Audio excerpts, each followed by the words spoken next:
Chingu, c'est Sam du blog sameddrama.fr. Je vous avais promis une partie 3 sur les dramas scolaires et je suis ravie de vous retrouver aujourd'hui pour ça. Si vous n'avez pas vu mes autres vidéos sur les dramas scolaires, je vous invite à aller les voir. Et nous allons commencer. Le tout premier drama de cette sélection, c'est un drama qui est un peu controversé, c'est Zeros. Alors personnellement, moi à l'époque, ça avait été un immense coup de cœur. Je sais qu'il a des longueurs, je sais qu'il n'est pas parfait, mais c'est une histoire qui m'a tellement marqué et l'un des dramas que j'ai le plus envie de revoir au jour d'aujourd'hui. Donc je pense qu'en 2020, il va falloir que je me le remate, parce que franchement, ce drama, mais trop d'amour. Zeros, ça va se concentrer sur plusieurs personnages et l'élite en fait d'un lycée, avec une héroïne qui elle par contre est complètement pauvre. Donc oui, on retourne dans le cliché de l'héroïne pauvre et du héros riche, mais on s'en fout les gars, s'il y en a autant c'est que ça fonctionne plutôt bien. Et ce que j'avais adoré dans les premiers épisodes, c'est que je crois les 4 premiers ne se déroulent pas en Corée du Sud mais aux États-Unis. Et je peux vous dire qu'un cadre différent, bah ça change tout. Je sais que j'avais accroché dès les premières minutes au drama et que je m'étais direct impliquée dans l'histoire. Et je tiens à dire quand même qu'il y a un baiser dans Zeros qui m'a énormément marqué.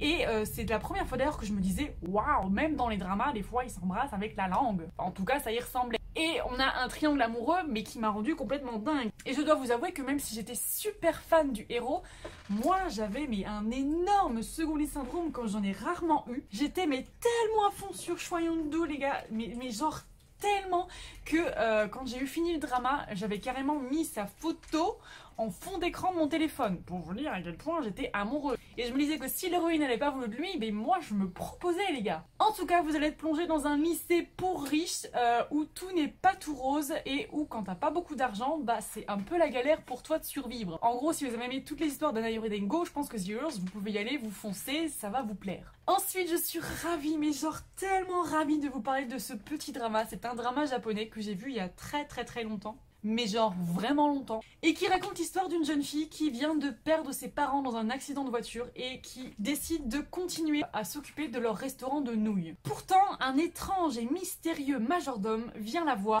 et lui annonce qu'elle est la petite fille disparue d'un homme très riche et que celui-ci veut qu'elle aille étudier dans une université pour gosses de riches, comme d'habitude. Sauf que cette université est très particulière parce que chaque étudiante doit avoir son majordome personnel. Au début, notre héroïne, elle refuse catégoriquement. Elle se dit, moi, dans une école pour riches, non, je me vois pas du tout. Sauf que suite à cette circonstance, en fait, elle va être obligée de capituler et d'aller dans cette école. Et j'ai adoré. Et il faut savoir que comme elle est différente, elle va se faire directement bisuter par ses camarades de classe. Et que notre majordome va essayer de la protéger un peu comme il peut. Mais franchement, ce drama, les gars, ce drama, il faut absolument que je le revoie. J'ai un petit peu peur qu'il ait vieilli. Parce que moi je garde mes souvenirs de l'époque, mais je sais pas, j'avais tellement aimé cette histoire. Il y avait une ambiance un petit peu sombre, un petit peu mystérieuse pendant tout le drama, et en même temps t'avais de l'humour, et ouais, mais j'étais tellement à fond dedans. Donc voilà, c'est un vieux drama, mais c'est un drama trop cool. Si vous n'avez jamais vu de drama japonais, bah franchement, tentez celui-ci. Ensuite, j'ai sélectionné Morim School, qui est un drama que j'avais adoré et dont je ne vous parle quasiment jamais, pourtant, je ne sais pas pourquoi. Et ce que j'avais aimé dans ce drama surtout, c'était son originalité les gars. C'est un truc qui est quasiment du jamais vu chez les Coréens. Et moi j'avais vraiment adoré justement cette particularité. Nous avons ainsi une école magique que tout le monde ne peut pas trouver, qui s'est donné pour vocation de développer certaines valeurs chez ses étudiants à travers certaines disciplines comme la méditation, les arts martiaux et plein d'autres trucs vraiment trop cool. Et dans cette école va débarquer 2 garçons qui, a priori, n'ont pas grand chose à y faire et qui tout de suite commencent à se chamailler. Mais qui vont évidemment développer une magnifique bromance que j'ai vraiment adorée. Et autour d'eux gravitent plusieurs personnages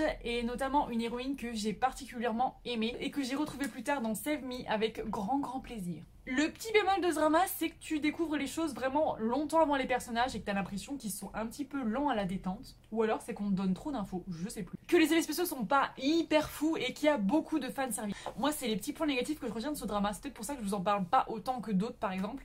Mais il n'en reste pas moins qu'il est très original, qu'il y a des personnages vraiment très attachants et que j'avais passé un super bon moment devant. Et si vous êtes fan de K-pop, vous allez adorer les musiques du drama. Le 4e drama de cette petite sélection, c'est un drama thaïlandais et un drama thaïlandais qui a été un énorme coup de cœur. C'est une histoire très simple mais qui fonctionne parfaitement bien. C'est frais, c'est tout doux, mais c'est aussi plein d'émotions. Ça raconte l'histoire d'une jeune fille qui refuse de sortir de chez elle et qui cache son visage en permanence. En effet, lorsqu'elle était petite, elle a subi des moqueries de ses camarades de classe qui disaient qu'elle était laide. Et depuis, elle a développé un complexe si grand qu'elle n'ose même pas se montrer à sa propre famille. Mais son père finit par la forcer à retourner à l'école et là, les ennuis commencent parce qu'elle se balade en permanence avec une boîte en carton sur la tête.